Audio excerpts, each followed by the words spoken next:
జనసేన తెలుగుదేశంతో పాటుగా భారతీయ జనతా పార్టీ కూడా పొత్తులోకి వచ్చినట్టుగా వార్తలు అందుతూ ఉన్నాయి. ఖరారైనట్టుగా కూడా తెలుస్తూ ఉన్నది. ఇది మేము మొదటి నుంచి ఊహిస్తున్నదే, మొదటి నుంచి చెబుతున్నదే. ముగ్గురు కలిసే వస్తారు. ముగ్గురు కలిసి వచ్చిన వైఎస్ఆర్ కాంగ్రెస్ పార్టీ ధీటుగా ఎదుర్కొంటుంది, ముగ్గురిని కూడా ఓడిస్తుంది అని అనేక మార్లు చెప్పాం. ఇప్పుడు కాదు, చాలా ఎర్లీ నుంచి చెప్పాం. అదే వాస్తవమైంది. ఎవరికన్నా ఆశ్చర్యం కలిగితే అది వాళ్ళు ఆలోచించుకోవాల్సింది తప్ప మాకు ఏ విధమైన ఆశ్చర్యాన్ని కలిగించింది కాదు, మేము ఊహించనిది కాదు. అయితే నేను ఈ సందర్భంగా చెప్పదలుచుకున్నది ఏమిటి అంటే, ఇది చాలా అనైతికమైన పొత్తు. ఎందుకని అనైతికమైన పొత్తు అంటున్నానంటే, 2014లో ఈ ముగ్గురే కలిసి పోటీ చేశారు. పవన్ కళ్యాణ్ గారు ఒక్క సీటు తీసుకోకుండా జనసేన సపోర్ట్ చేసింది. భారతీయ జనతా పార్టీ తెలుగుదేశం సీట్లు పంపకాలు చేసుకొని పోటీ చేశారు, గెలిచారు, అధికారంలోకి వచ్చారు. 5 సంవత్సరాలు పరిపాలన చేశారు. చేసిన పరిపాలన ఎలా ఉంది? కంబైన్గా కలిసినప్పుడు వాళ్ళు గెలిచారు. గెలిచిన తర్వాత 5 సంవత్సరాల పరిపాలన ఎంత అధ్వాన్నంగా ఉన్నదో ఒక్కసారి ప్రజలు ఆలోచించుకోవాలి. నెంబర్ 1, అధ్వాన్నంగా ఉండటమే కాదు, ఈ ముగ్గురు మళ్ళా ఎన్నికల దాకా కలిసిలేరు. ఒకళ్ళొకళ్ళు దూషించుకున్నారు, ఒకళ్ళొకళ్ళు అనరాని మాటలు అనుకున్నారు.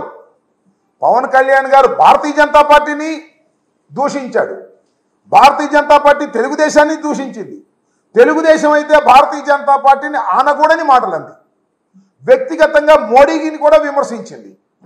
అంతేకాదు, తిరుపతి మన అమిత్ షా గారు తిరుపతి వెంకటేశ్వర స్వామి దర్శనానికి వస్తే తెలుగుదేశం కార్యకర్తల చేత పెద్ద పెద్ద రాళ్లు వేయించినటువంటి నీచుడు, దుర్మార్గుడు చంద్రబాబు నాయుడు గారు.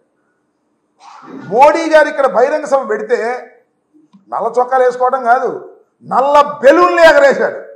అంటే వాళ్ళు గెలిచిన తర్వాత ఈ 5 సంవత్సరాల పాటు వారు కుమ్ములాటే తప్ప సరైన పరిపాలన అందించలేకపోయారు. రాష్ట్రంలో, కేంద్రంలో మరి 2 మంత్రుల్ని తీసుకున్నాడు చంద్రబాబు నాయుడు గారు. ఇక్కడ కొంత మంత్రులకి ఇచ్చాడు, మన మధ్యలో డ్రాప్ అయిపోయారు. డ్రాప్ అయిపోయి తెలుగుదేశం పార్టీని ఇష్టం వచ్చినట్టుగా అన్నారు.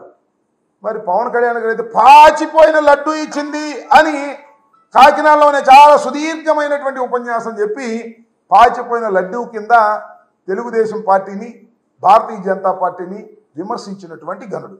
ఇలా విమర్శించి కుమ్ములాటలు పడుకొని 5 సంవత్సరాలు రాష్ట్రాన్ని అధ్వాన్నం చేసినటువంటి ఈ కూటమి మళ్ళా తిరిగి వచ్చింది. మళ్ళీ తిరిగి వచ్చి వాళ్ళు ఏం చెప్తున్నారు చూసారా? మేము పోయినసారి 2014లో మేము కలిసాము, గెలిచాము అంటున్నారు. మీరు కలిశారు, అప్పుడు గెలిచారు, ఆ 5 సంవత్సరాలు అధ్వాన్నంగా పరిపాలన చేశారు. మీరు కలిసింది గెలిచింది పక్కన పెడితే మీరు 5 సంవత్సరాలు చేసిన అధ్వాన్నమైన పరిపాలన, ఒకరికొకరు కుమ్ములాటల వల్ల రాష్ట్రానికి జరిగిన నష్టాన్ని రాష్ట్ర ప్రజానీకం మరిచిపోలేదనేది మాత్రం దయచేసి గుర్తుపెట్టుకోండి. మీరు అనైతికంగా, ఇవాళ అనైతికంగా పొత్తు మళ్ళా జగన్మోహన్ రెడ్డి గారిని ఓడించాలి. నేను ఒకటే మనవి చేస్తున్నా, రాష్ట్ర ప్రజానీకానికి మనవి చేస్తున్నా, విశ్లేషకులకి మనవి చేస్తున్నా, రాష్ట్రంలో ఏ నియోజకవర్గంలో సర్వే చేసుకున్నా మోర్ దాన్ 50%, 51, 52, 53, 60, 70 ఈ విధంగా జగన్మోహన్ రెడ్డి గారు ముఖ్యమంత్రి కావాలని కోరుకుంటున్నటువంటి ఓటర్లు ఈ లెవెల్లో ఉన్నారు. ఈ లెవెల్లో ఉన్న తర్వాత ముగ్గురు కలిసి వస్తే ఇంకా అనైతికంగా వెళ్ళి సిపిఐ సిపిఎం కలిసి రాగలిగినా కూడా ఈ రాష్ట్రంలో జగన్మోహన్ రెడ్డి గారిని ఓడించలేరు. కాబట్టి ఇవాళ కలిసి ఏదో కొంత తంటాలు పడాలనేటువంటి ప్రయత్నం చేస్తున్నారు. సో నేను చెప్పదలుచుకుంది ఏంటంటే, ఎందరూ కలిసి వచ్చినా వైఎస్ఆర్ కాంగ్రెస్ పార్టీ ముందు చాలలేరు.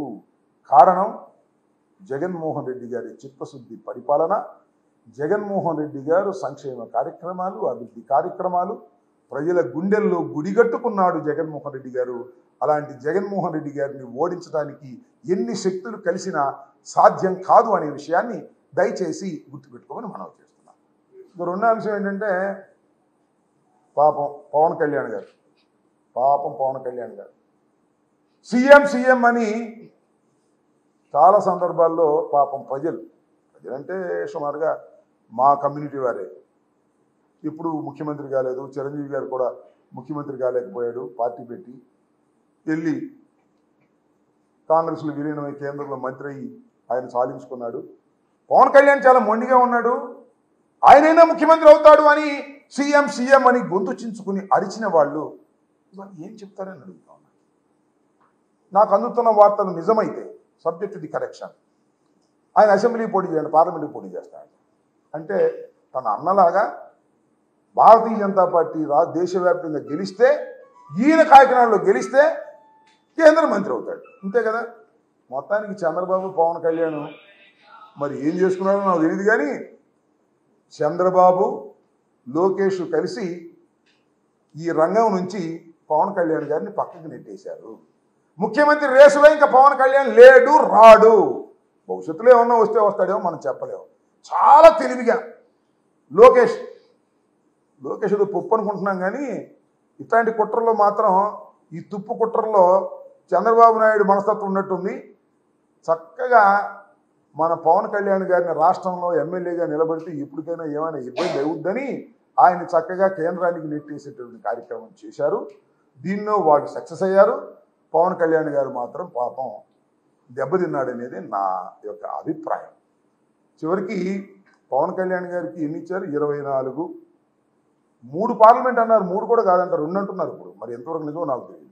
కానీ భారతీయ జనతా పార్టీ బేరసారాల్లో ఏదైనా ముదురు పార్టీ కదా, సీనియర్ పార్టీ కదా, 6 పార్లమెంట్ సీట్లు తీసుకుంది, 6 అసెంబ్లీ తీసుకుంది. That is bargaining. బాగా బార్గైనింగ్ చేసి పాపం ఇంత బలం ఉన్నా కూడా ఆయనకి ఏదో 6% 7% ఉందని చెబుతారు. 6% 7% ఉన్నవానికి 2 పార్లమెంట్ సభ్యులు, 24 అసెంబ్లీ సభ్యులు తీసుకోగలిగాడు.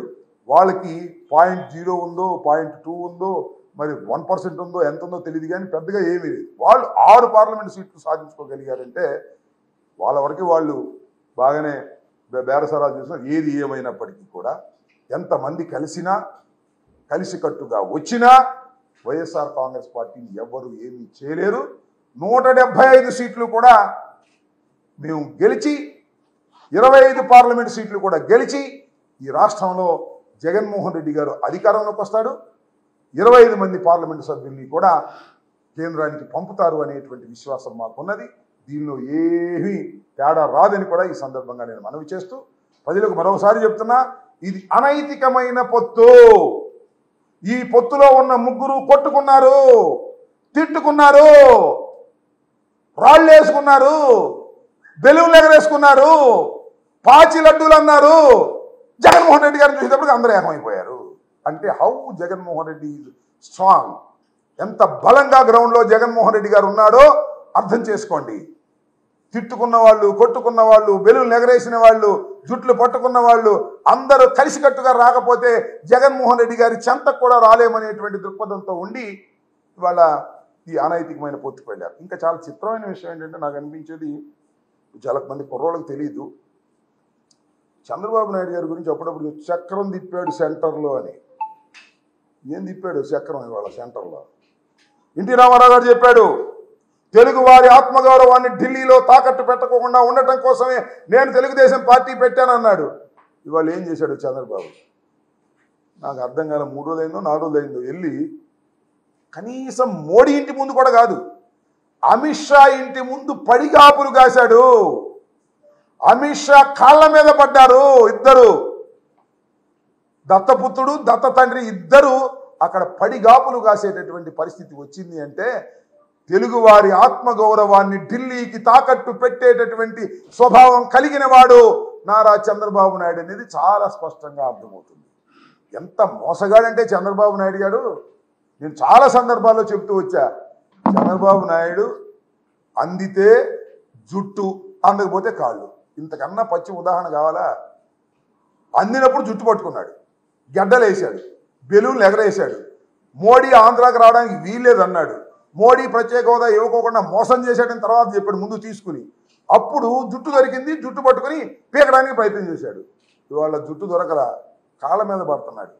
6 ఇస్తా, వాళ్ళు 10 అడిగారంట, 6 ఇస్తానని అడ్జస్ట్ చేసుకున్నాడు.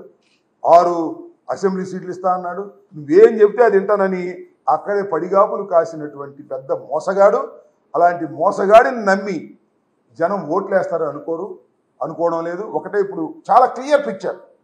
ఈ రాష్ట్రంలో ఇద్దరే, జగన్మోహన్ రెడ్డి గారు ముఖ్యమంత్రి కావాలా, చంద్రబాబు ముఖ్యమంత్రి కావాలా? There is no power in the screen.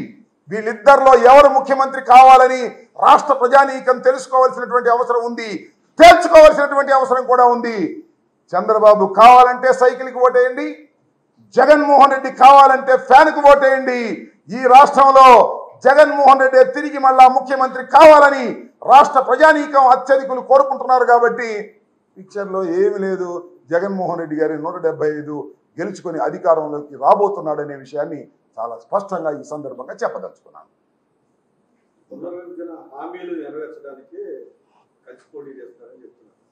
ఉన్నప్పుడు ఏం చేశాడు? చెప్పాడా చంద్రబాబు గారు?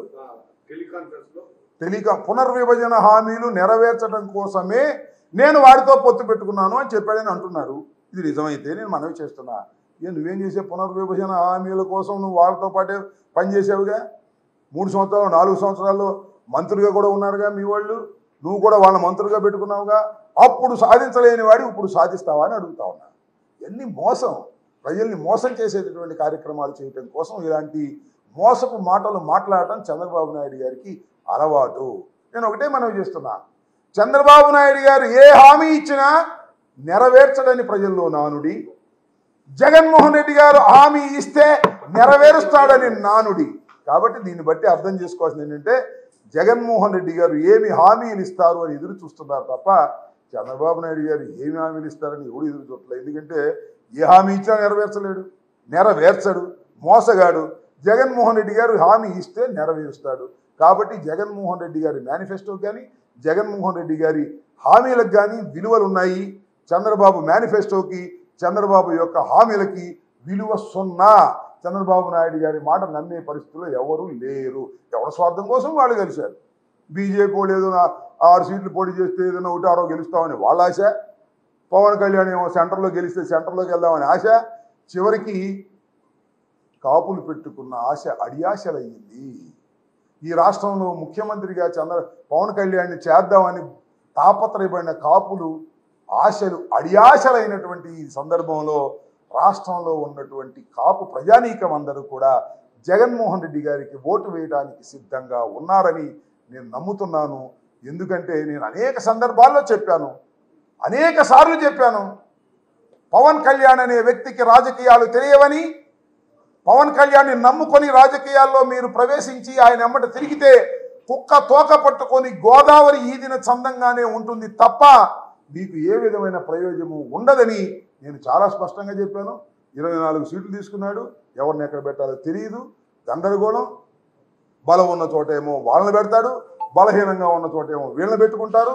చివరికి చంద్రబాబు మొత్తం జనసేనంతా మోసం చేసేసే కార్యక్రమంలో ఉన్నాడు. చంద్రబాబు, లోకేష్ గుర్తుపెట్టుకోండి, లోకేష్ అసలు బయటికే రావట్లా. ఇవాళ అంతా చక్రం ఏం చెప్తానో లోకేష్ బయట రాకుండా కుట్రలు చేస్తున్నారు, తండ్రి కుట్రలు చేసి ఈ రకంగా జనసేనను సర్వనాశనం చేసే కార్యక్రమం జరుగుతుంది. అర్థం చేసుకోమని మనం చేస్తున్నా.